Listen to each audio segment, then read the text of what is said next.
Welcome to Stories Junction. Let's begin today's story.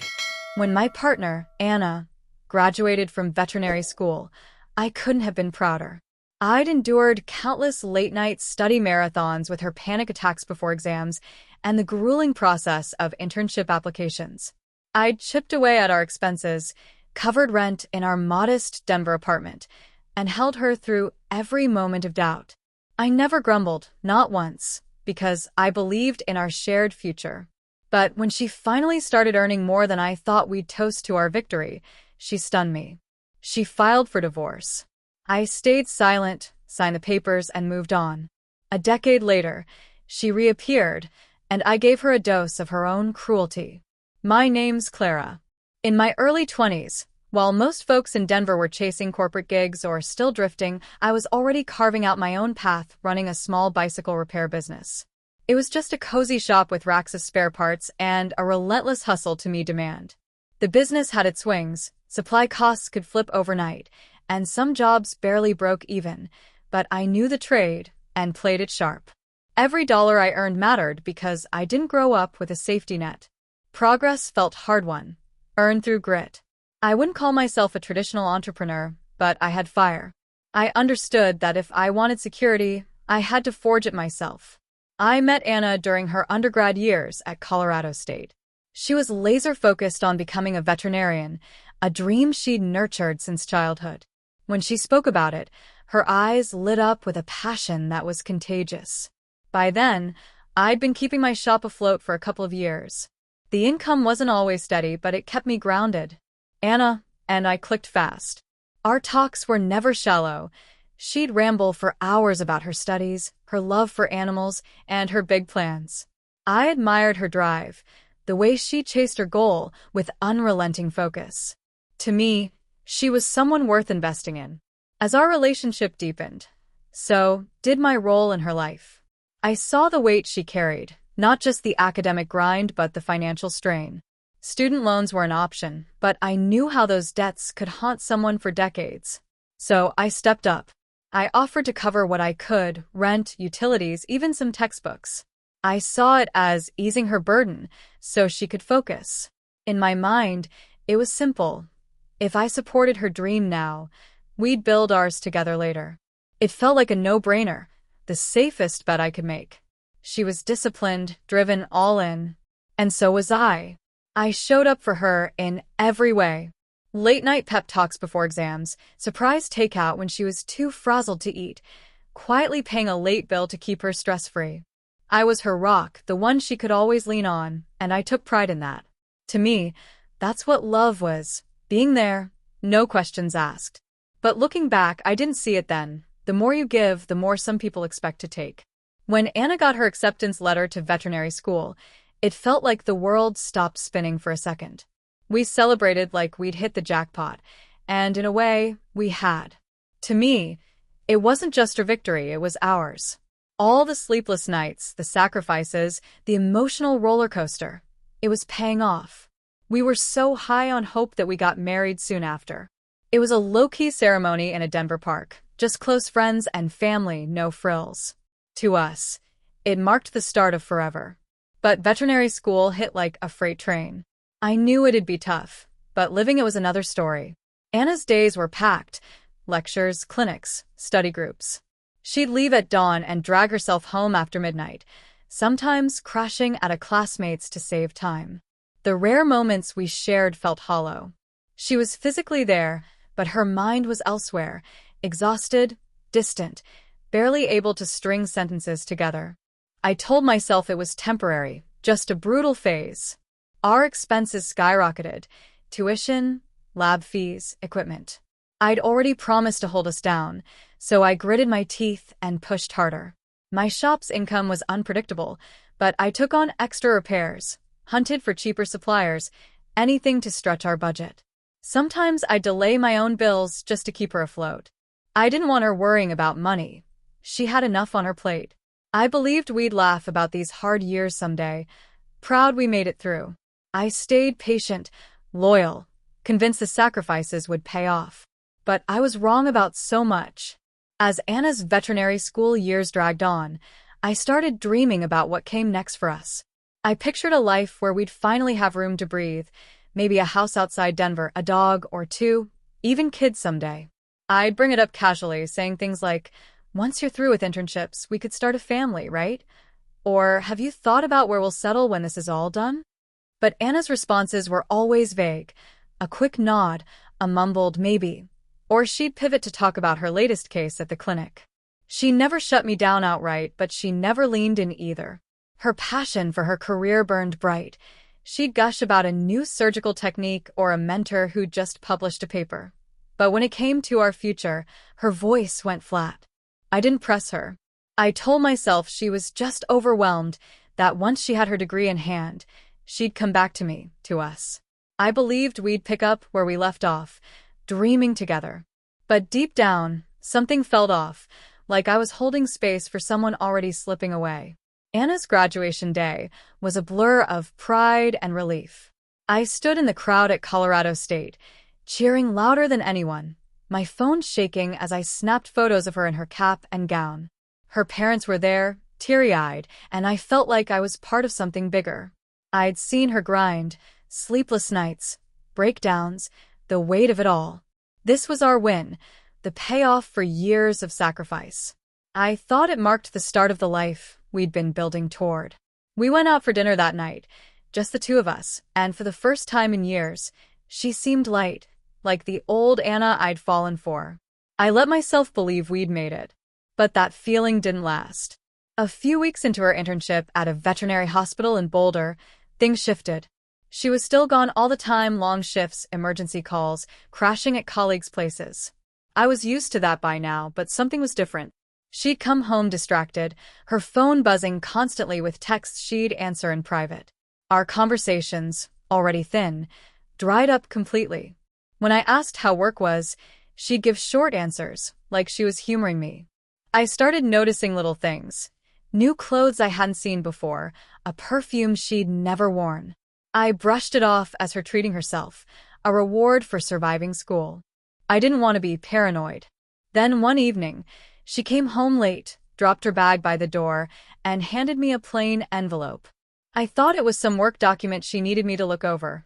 Maybe a lease for her new clinic or a loan form. But when I opened it, my stomach dropped. Divorce papers. My mind went blank. I stared at her, waiting for an explanation, but all she said was, "I've changed, Clara. We're not on the same path anymore." Her voice was cold, like she'd rehearsed it. I asked why, what I'd done wrong, but she just repeated herself. "It's not you. It's us." I couldn't get anything else out of her. It was like talking to a stranger. For days, I couldn't eat or sleep.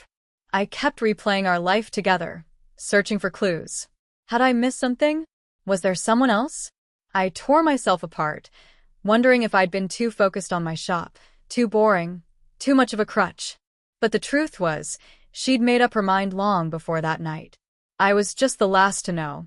I dragged myself to a lawyer's office a week later, still in a fog. I told him everything, how I'd paid for her life, her education, our home, all of it. I wanted something back, anything to show those years weren't for nothing. He listened, but his face said it all. "Unless you had a written agreement that your money was a loan or investment," he said, "it's an uphill battle." I pushed anyway. We went to court.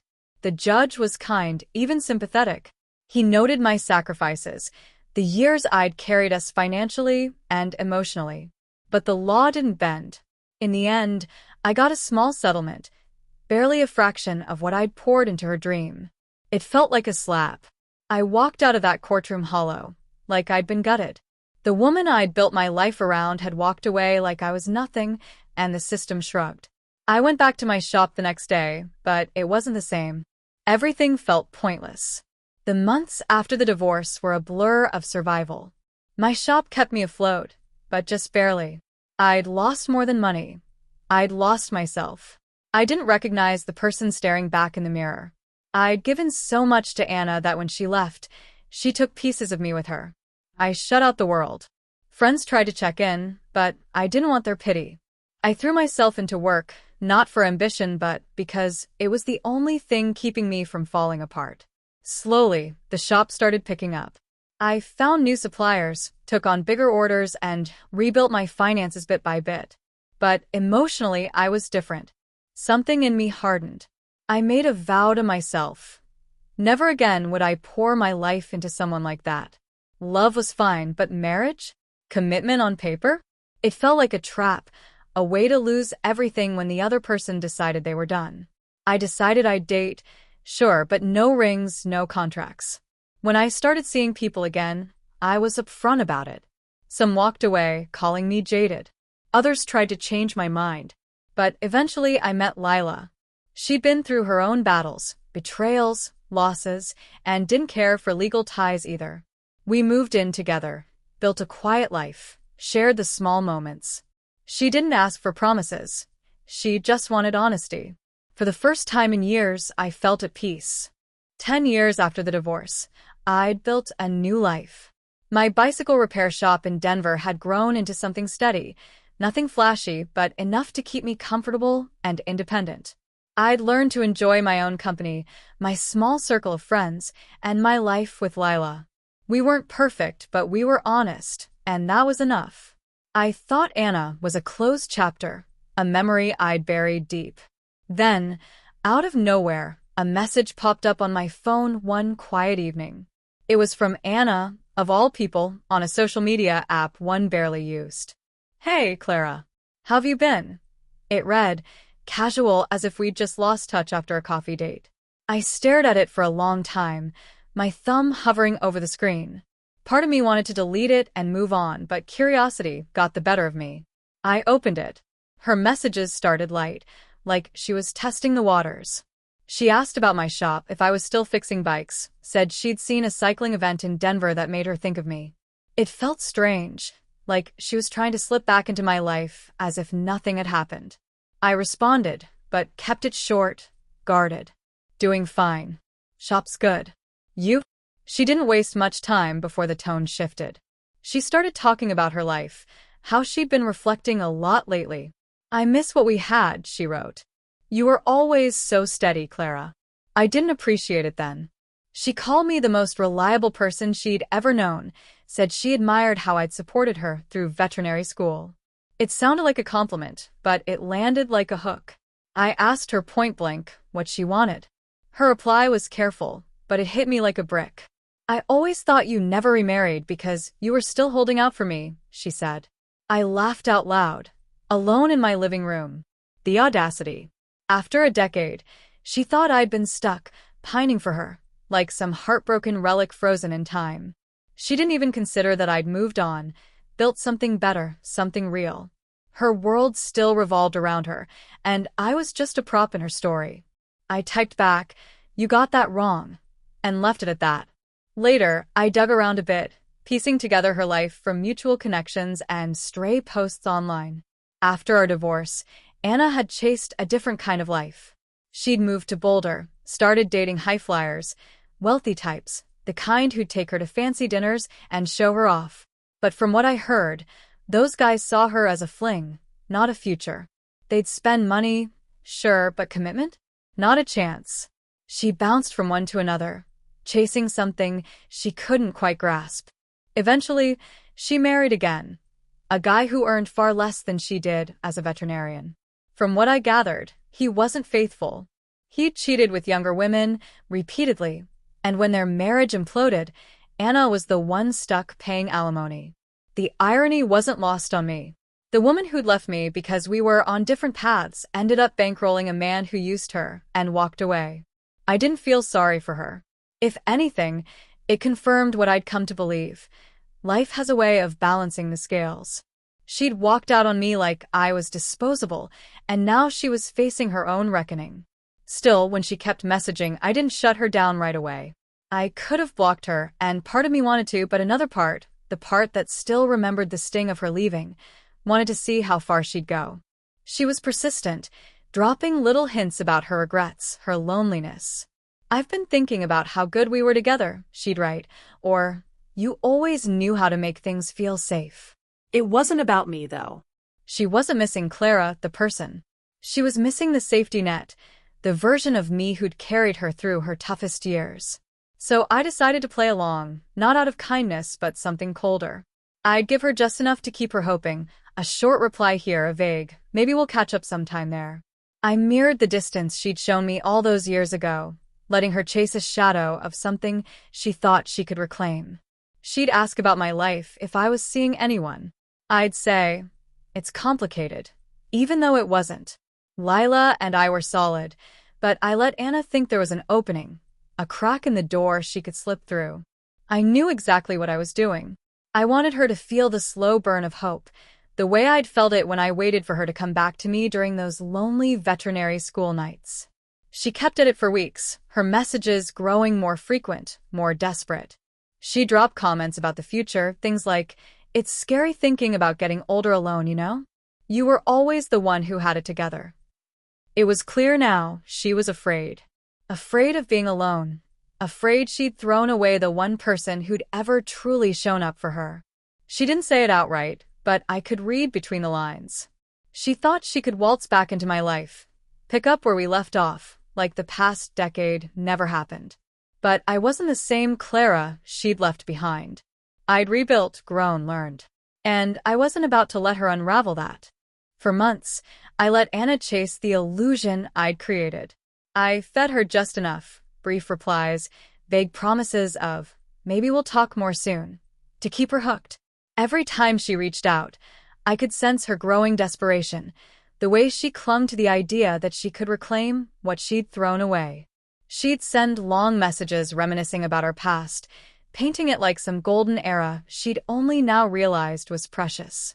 "I was so focused on my career back then," she wrote once.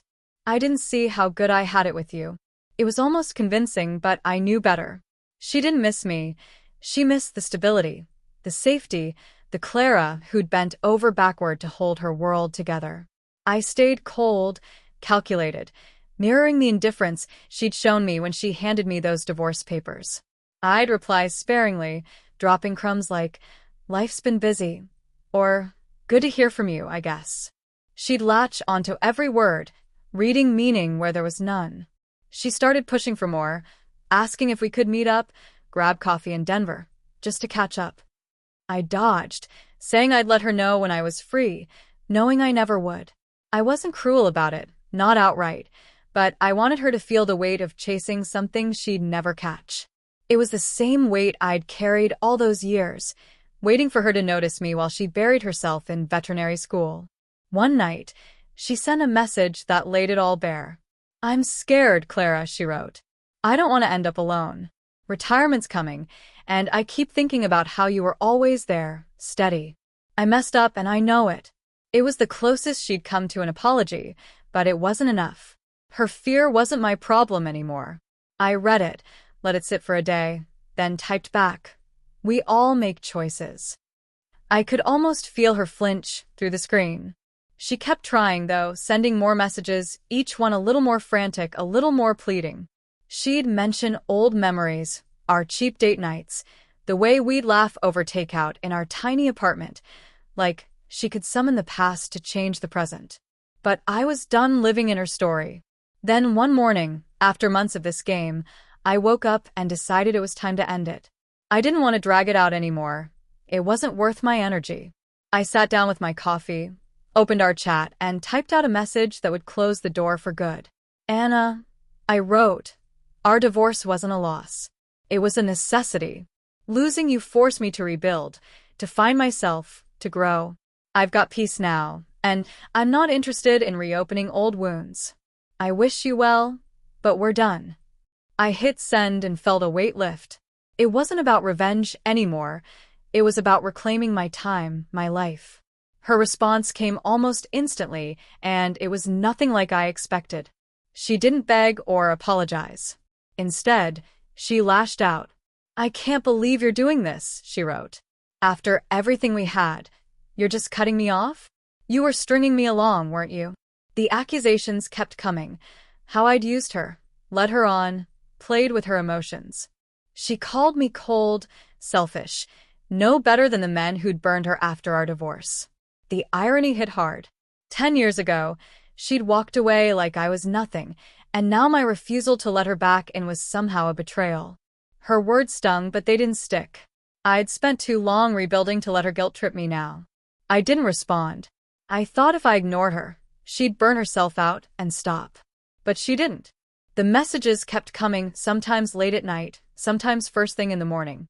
She'd tag me in random posts online, old photos of Denver, quotes about regret, like she was trying to get under my skin.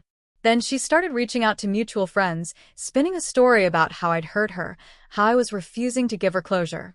I heard from a couple of people who asked, cautiously, what was going on. I kept it simple. She's reaching out. I'm not interested. Most nodded and let it go, but Anna didn't. Then she crossed a line. One day, Lila came to me, her face tight. She showed me a message Anna had sent her on social media, subtle but pointed. Just thought you should know Clara's been talking to me. It read. We've got history. Be careful. It was a cheap shot, trying to stir up trouble between me and Lila. I was furious. Not just at Anna, but at myself for letting it go this far. Lila wasn't fazed. She trusted me, and we talked it out. But that was it. Anna wasn't just chasing me anymore. She was trying to sabotage my life. I knew I had to stop her. Not with words, but with action. I contacted a lawyer the next day, the same one who'd helped me through the divorce years ago. I explained everything, the messages, the harassment, the attempt to drag Lila into it. He drafted a cease and desist letter, formal and clear, warning Anna to stop contacting me, Lila, or anyone in my circle, or face legal consequences. I read it over, signed it, and let him send it. Then I blocked her on every platform, phone, social media, email. I didn't owe her anything, not even a final word. After sending the cease and desist letter and blocking Anna, I sat back and took stock of what had just happened. I hadn't expected her to come crashing back into my life after a decade, but when she did, something in me shifted. Seeing her try to waltz back in, assuming I'd been waiting for her, stirred up old wounds I thought I'd buried.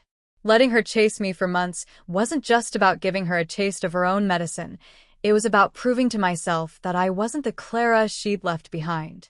I'd let her dangle, hoping for a version of me that no longer existed, and when I finally shut the door, it wasn't out of spite. It was closure for me. I thought about those years we'd spent together, how I'd poured everything into her dream, money, time, love, only for her to walk away when it suited her. Back then, I'd felt like I'd lost everything. But now, looking back, I saw it differently. The divorce hadn't broken me. It had forced me to rebuild stronger. My shop was thriving, not because of luck, but because I'd clawed my way back. Lila was by my side, not because of some grand gesture, but because we chose honesty over promises. My life wasn't perfect, but it was mine, built on my terms. Anna's reappearance showed me something else. She hadn't changed. She was still chasing what she thought she deserved, still blind to the damage she'd caused.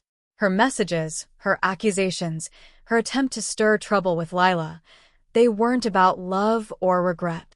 They were about control, about pulling me back into her orbit when her own life was unraveling. The cease and desist letter wasn't just a legal move. It was my way of saying I was done being her fallback.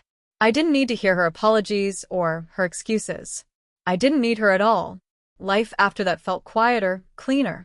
Lila and I went back to our routine, fixing bikes at the shop, cooking dinner together, hiking in the Rockies on weekends. She never held Anna's messages against me. If anything, it brought us closer. We talked about the future, not in grand terms but in small, real ones, maybe expanding the shop, maybe getting a dog. I didn't feel the need to lock things down with a ring or a contract. What we had was enough, and for the first time, I trusted that. I heard bits and pieces about Anna, through the grapevine, though I didn't go looking. Friends said she'd moved out of Boulder, maybe to start over somewhere new. Her veterinary practice was still successful, but her personal life sounded like a mess. More failed relationships, more chasing after people who didn't stay. Part of me wondered if she'd ever learn, but I didn't dwell on it. Her story wasn't mine anymore. If life was teaching her a lesson, it didn't need my help. Looking back, I realized how far I'd come. 10 years ago, I'd been shattered, questioning my worth, my choices. Now, I stood in a life I'd built from the ground up. My shop wasn't just a business. It was proof I could survive. Lila wasn't just a partner. She was proof I could love without losing myself. Anna's return had been a test, not of my heart, but of my resolve. And I'd passed. I didn't hate her. I didn't feel much for her at all. She was a chapter, closed for good. Now I focus on what's ahead. The shop's doing well enough that I'm thinking about hiring another mechanic, maybe opening a second location. Lila and I are planning a trip to the Pacific Northwest next summer, just to explore, no strings attached. I wake up each day knowing I'm not carrying anyone else's weight, not bending to anyone else's story. Love, to me, isn't about sacrifice anymore. It's about mutual respect, about showing up without giving yourself away. And for the first time in my life, I'm living it.